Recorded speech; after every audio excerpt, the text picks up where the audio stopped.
മാന്യപ്രേക്ഷകർക്ക് എൻ്റെ യൂട്യൂബ് ചാനലിലേക്ക് സ്വാഗതം. അങ്ങനെ കുറച്ച് നാളത്തെ ഇടവേളയ്ക്ക് ശേഷം വീണ്ടും ഒരു വീഡിയോയുമായിട്ട് നിങ്ങൾ മുമ്പിൽ വന്നത് ഫുട്ബോളിൻ്റെ തിരക്കും പിന്നെ അതിനുശേഷം അയർലൻഡ് പര്യടനം കഴിഞ്ഞ് ഇപ്പോൾ ഇതാ ഇംഗ്ലണ്ട് പര്യടനത്തിലേക്ക് ഇന്ത്യ കുതിച്ചു. ഫസ്റ്റ് കളി മഴ തടസ്സപ്പെടുത്തി, രണ്ടാമത്തെ കളി ഇന്ത്യ ദയനീയമായി ഇന്നലെ പരാജയപ്പെട്ടു. അപ്പോൾ ഞാൻ പറഞ്ഞു വരുന്നത് സഞ്ജുവിൻ്റെ ഒരു കാര്യമാണ്.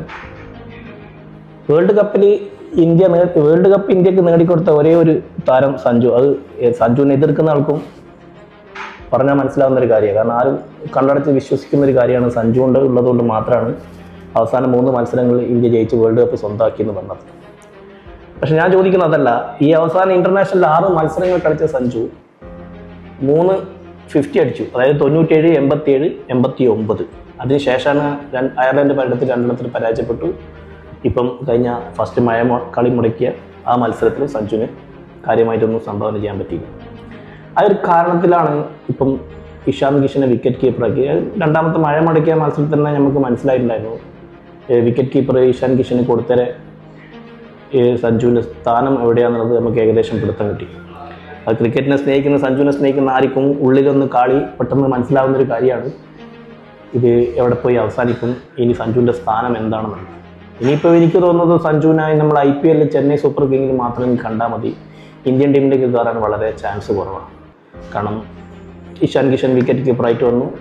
സൂര്യവംശി ഇപ്പം ഇന്നലത്തെ കളിയിൽ 14 റൺസാണ് എടുത്തെങ്കിലും അത് നല്ലൊരു സൂപ്പർ അരങ്ങേറ്റം തന്നെയായിരുന്നു. അതുപോലെ തന്നെ അഭിഷേക് ശർമ്മ നല്ലൊരു കളി അടിച്ചു. 50 അടിക്കാൻ പറ്റിയില്ലെങ്കിലും നല്ല സ്കോർ. ഫസ്റ്റ് സൂപ്പർ 6 ഓവറിൽ നല്ല റൺസ് കണ്ടെത്താൻ പറ്റിയിട്ടുണ്ട്. അപ്പോൾ അങ്ങനെയുള്ള സ്ഥിതിക്ക് ഇപ്പോൾ സഞ്ജുവിൻ്റെ ഈ ഇന്നിങ്സ് കാഴ്ചവെച്ച 3 കളിയിൽ പരാജയമാണതുകൊണ്ട് ഒരു കാരണം പറഞ്ഞുകൊണ്ട് മാത്രം സഞ്ജുവിനെ ഒഴിവാക്കാൻ ഒരിക്കലും നിർവാഹമില്ല. അപ്പം ഇതിൽ ശക്തമായ ചരട് വലികൾ നടക്കുന്നത് സഞ്ജുവിന് ഏത് സമയത്തും ക്രിക്കറ്റിന് തഴയപ്പെടുന്ന ഒരു വ്യക്തിയായി സഞ്ജു മാറിക്കഴിഞ്ഞു. അപ്പോൾ അതിനെതിരെ ശക്തമായി നമ്മൾ പ്രതികരിക്കണം എന്നാണ് എൻ്റെ ആവശ്യം.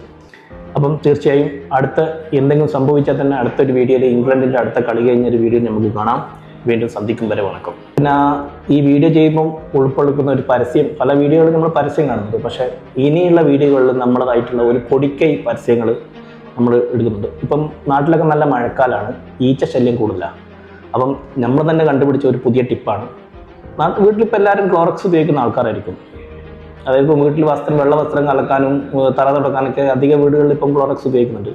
അപ്പോൾ എന്ത് ചെയ്യുക, ഒരു ചെറിയ പാത്രത്തിൽ നമ്മളെ സാധാരണ ഒരു ബേസിൻ പോലത്തെ ഒരു പാത്രത്തിൽ കുറച്ച് ക്ലോറക്സ്, അതായത് 2-3 ടീസ്പൂൺ ക്ലോറക്സ് വെച്ച് അതിൽ തൈഡ് പൊടി എന്ന് കാണുന്നില്ല, സോപ്പിൻ്റെ പൊടി ഏതായാലും, ഏത് ലോക്കൽ പൊടിയായാലും അത് ഇടാം.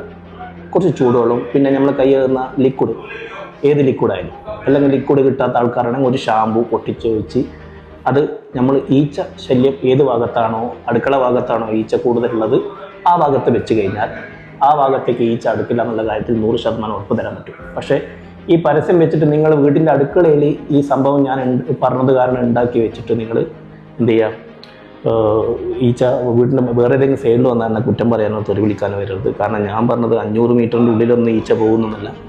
എവിടെയാണ് കിച്ചണിൽ വെച്ചാൽ കിച്ചണിൻ്റെ പരിസരത്ത് ഈച്ച ഉണ്ടാവില്ല. അത് ബെഡ്റൂമില്ല, അത് നിങ്ങൾ സെൻട്രൽ ഹാളിലാണ് വെച്ചാൽ ആ പരിസരത്ത് ഉണ്ടാവില്ല എന്ന് പറഞ്ഞുള്ളൂ. അത്ര എഫക്റ്റായി ഇതിലുണ്ടാവുള്ളൂ.